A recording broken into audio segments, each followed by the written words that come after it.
Whether you're designing a full room or sizing a single drawer box, the cabinets tools have you covered. If you're designing an entire wall of cabinets, start with room layout.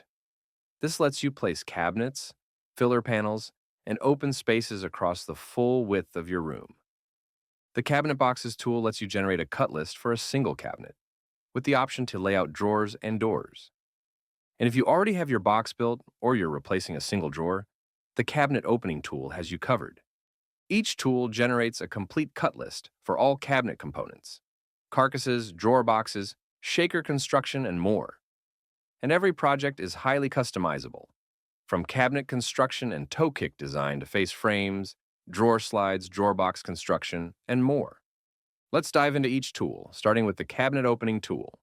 The Cabinet Opening tool starts with just two inputs, the opening width and opening height of your cabinet. From there, you can customize the design to match your style. Choose between inset or overlay, and select slab or shaker faces. You'll also find settings for inner rails and styles, shaker design, drawer slides, and drawer box construction. Anytime you see an information icon next to a setting, you can tap it for more details. For example, there are 3 different box joint options, and tapping the label brings up a pop-up explaining the difference between each one. Moving into the layout, use the plus and minus buttons to adjust the number of drawers and doors. When you adjust the layout, face heights and box heights are automatically balanced to fill the available space. To lock a dimension, tap the dimension and enter your desired value. Locked dimensions will show a green lock icon. You can tap a green lock icon at any time to unlock the dimension, and all unlocked dimensions will automatically rebalance. To inspect your cabinet, rotate the 3D model, zoom in, or view it full screen by tapping the zoom button. Finally, you can review your cut list on the Outputs tab, or generate a PDF that recaps your project settings and includes 3D models, grouped cut lists, and individual cut lists.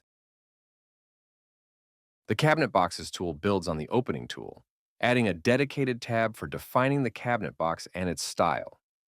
Here you can set the overall cabinet size, including base width, height, and depth, along with the material thickness used to build the carcass.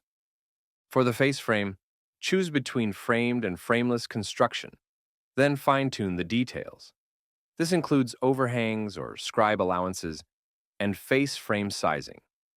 The toe kick can be integrated, where the cabinet sides are notched or separate, allowing the cabinet to sit on top of an existing base.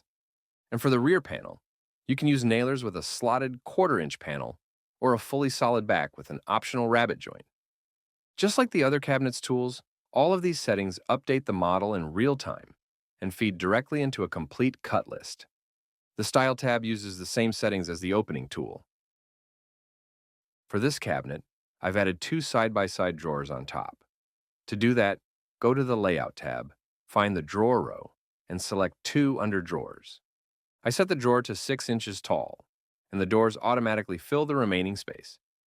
In the Outputs tab, you can view each component individually and tap the 3D icon to see it in 3 dimensions.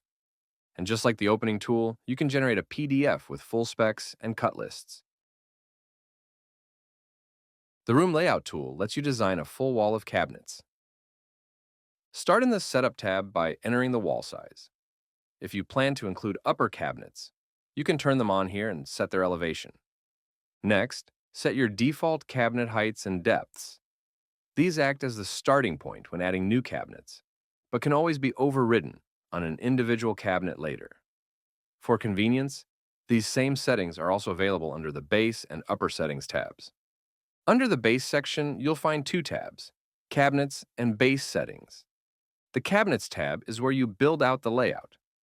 From here, you can add cabinets, filler panels, or open spaces. Items can be rearranged, copied, or deleted as needed. You can tap on any cabinet to edit it directly, allowing you to customize its size and drawer and door layout for that specific cabinet. Filler panels and open spaces help fine-tune how the layout fits the room. When they're unlocked, they automatically balance to fill the remaining width as cabinets are added or resized. If you need a fixed opening for an appliance or a specific clearance, you can lock the width of an open space.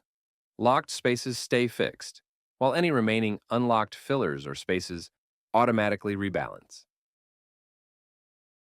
The Base Settings tab controls the default settings applied to every base cabinet.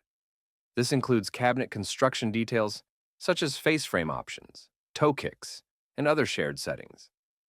Changes made in base settings apply to all base cabinets, while edits made inside an individual cabinet only affect that cabinet. The upper section follows the same pattern. You can switch between 2D and 3D views at any time to review the layout visually. And when you're finished, you can generate a PDF that includes the full layout, cabinet specifications, and complete cut lists. Thanks for watching the Cabinets tutorial. You can download Feedinch Calculator on the App Store or Play Store. It's completely free to use. And don't forget to like and subscribe to stay up to date with the latest updates.